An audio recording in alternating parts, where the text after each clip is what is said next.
estamos viendo que la incidencia de la pobreza monetaria incrementa en 6.8 puntos porcentuales, en donde Colombia pasa de tener al 35.7 de su población residente en el territorio nacional en situación de pobreza monetaria en 2019 al 42.5% de su población en esa situación de pobreza monetaria. Eso significa que mientras el país tenía cerca de 17.4 millones de personas en situación de pobreza monetaria en 2019, pues la pandemia nos ha llevado a contar con aproximadamente 21 millones de personas en situación de pobreza monetaria, lo cual implica un incremento de casi 3.6 millones de personas que ingresaron a la situación de pobreza monetaria, en donde debemos destacar, por ejemplo, cómo casi 1.1 millones de ellas ingresaron a la situación de pobreza monetaria en la ciudad de Bogotá, Distrito Capital. Y por otro lado, cuando nosotros queremos analizar las incidencias de pobreza monetaria extrema, en donde aprovecho para hacer una precisión, cuando hablamos de pobreza monetaria, es esa situación de vulneración en donde los hogares no están en capacidad no solo de alimentarse bien, sino de tener vivienda digna y adquirir algunos bienes básicos. En el caso de la situación de pobreza monetaria extrema, estamos caracterizando cuántas personas del país no tienen la posibilidad de ingerir al día 2.100 calorías, que es el requerimiento calorífico de esta canasta básica de alimentos que caracteriza la situación de pobreza monetaria extrema.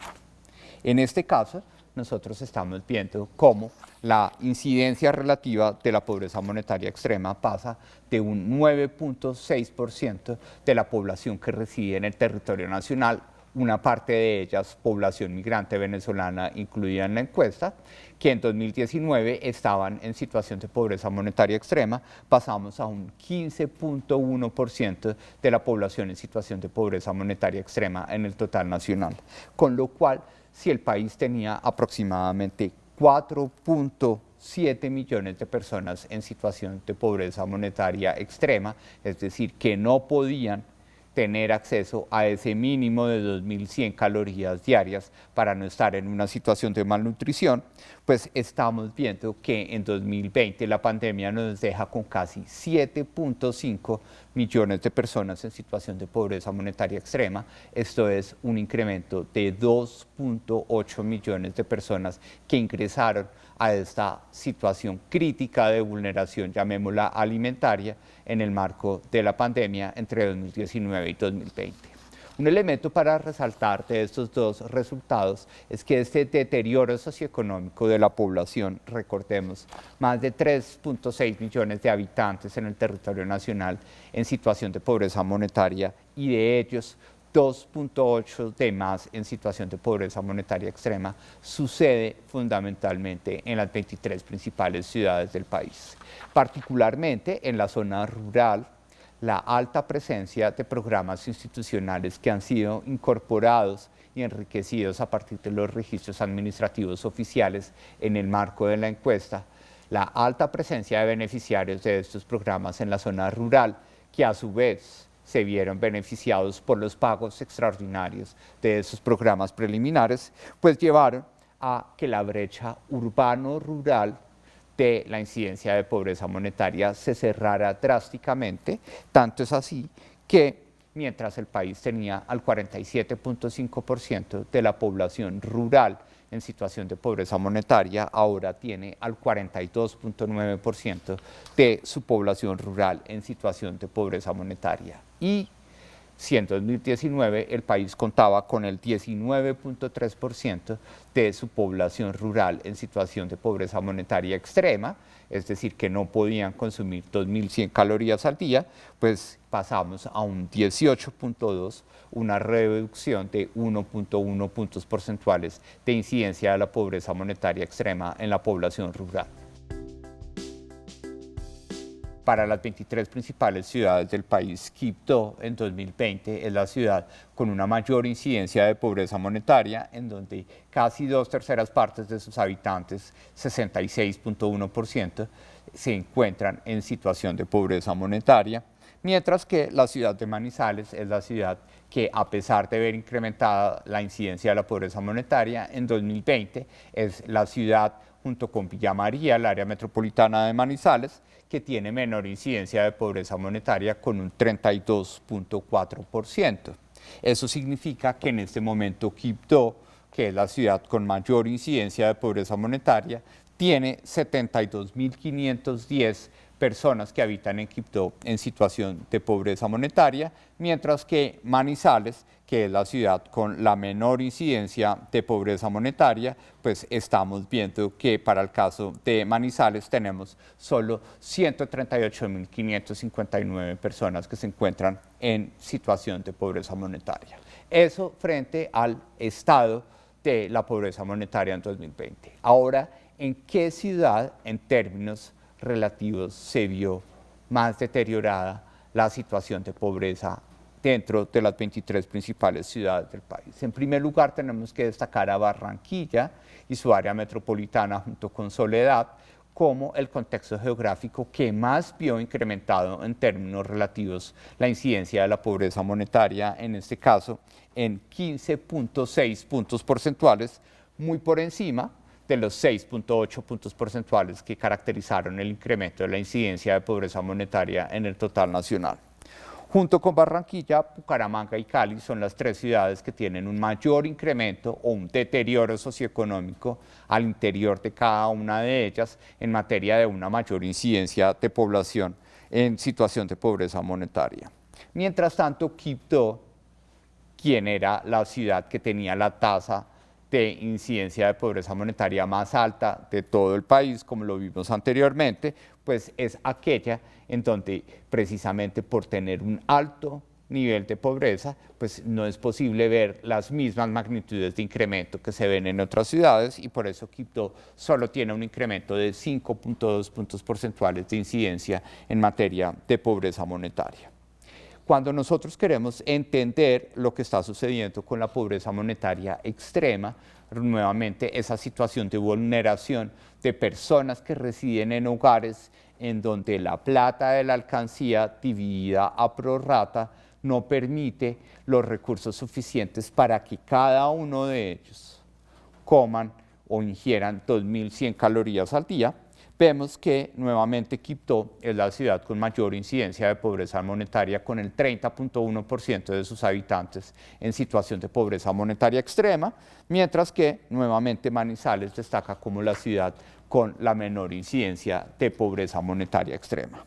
Sin embargo, ya no es Barranquilla la ciudad que más ve deteriorada su situación social cuando queremos precisar el cambio situacional en pobreza monetaria extrema, sino Bucaramanga, en donde Bucaramanga y su área metropolitana pues ven incrementada la incidencia de pobreza monetaria en un 11.8%, extrema. Eso significa que si Bucaramanga tenía 50.875 personas que residían en el área metropolitana de Bucaramanga en situación de pobreza monetaria extrema, pasamos a 181.044 personas en situación de pobreza monetaria extrema y por consiguiente un incremento de 130.169 personas que ingresaron a esta situación de alta vulnerabilidad socioeconómica conocida como pobreza monetaria extrema en la ciudad o específicamente en el área metropolitana de Bucaramanga. Debemos recordar que la pandemia nos ubica en puntos históricos o históricamente altos de desigualdad en el país desde los últimos 9 años. A partir de la serie oficial de la nueva metodología de cálculo de pobreza, nosotros estamos obteniendo los mayores niveles de incidencia de pobreza monetaria y monetaria extrema en los contextos urbanos y en el total nacional, lo cual lleva a que el coeficiente de Gini en materia de desigualdad que complementa esas mayores incidencias sea históricamente desde 2012 para las zonas urbanas y para el total nacional el más alto. Eso significa que si el año pasado en el total nacional, teníamos un nivel de desigualdad medido a través del coeficiente de Gini a 3 décimas de 0,526. En el total nacional hemos pasado a un coeficiente de Gini de 0,544 en 2020, que es el máximo que tenemos desde niveles cercanos a 0,539 a comienzos de la serie desde 2012. Lo mismo sucede con la desigualdad, donde el coeficiente de Gini en la zona urbana, una desigualdad aproximada en 2020 a través de un coeficiente de Gini de 0,537, que es el más alto después de aquel observado en 2013, donde el coeficiente de Gini en la zona urbana pasó a 0,517.